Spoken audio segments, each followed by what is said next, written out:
জয়গুরু। আপনাদের সকলের মুখে হাসি ফোটানোর মতো একখানি পরম প্রেমময় শ্রী শ্রী ঠাকুরের লীলার গল্প। কিভাবে একটি প্রশংসা বাক্যের দ্বারা তিনি চিরাচরিত দাম্পত্য কলহকে বন্ধ করেছিলেন।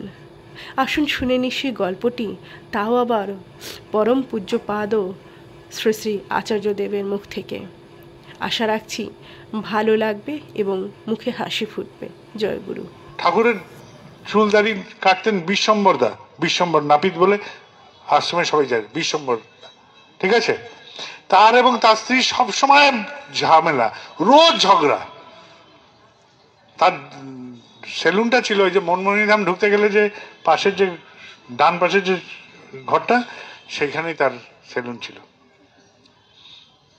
সেখানে তিনি বসতেন আর বউ আসতো, এসেই রোজ একটা কাজিয়া লাগতো। একদিন ঠাকুর বলছেন যে বিশ্বম্বর দেখতো কখন বৃষ্টি হবে। তো বিশ্বম্বরদা বেরোলেন, বেরিয়ে আকাশ টাকাশ নিরীক্ষণ করে বলছে, ঠাকুর মনে হচ্ছে বিকালে হবে। বলে তো দিলেন।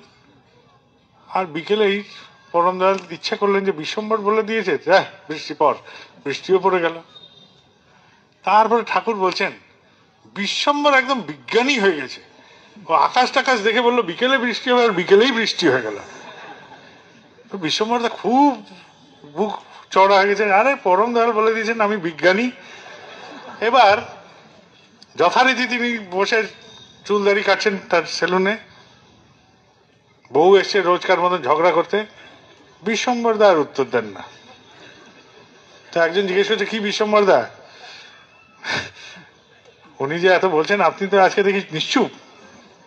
বলে, এই মূর্খ মেয়ে ছেলে কি বলবে, আমাকে ঠাকুর বলেছেন বিজ্ঞানী, ঠাকুর আমাকে বলেছেন বিজ্ঞানী, এই মূর্খের সাথে আমি কি কথা বলবো। তো একটা প্রশংসা, ঠাকুরের একটা প্রশংসা বাক্য দাম্পত্য কলহকে বন্ধ করে দিচ্ছে।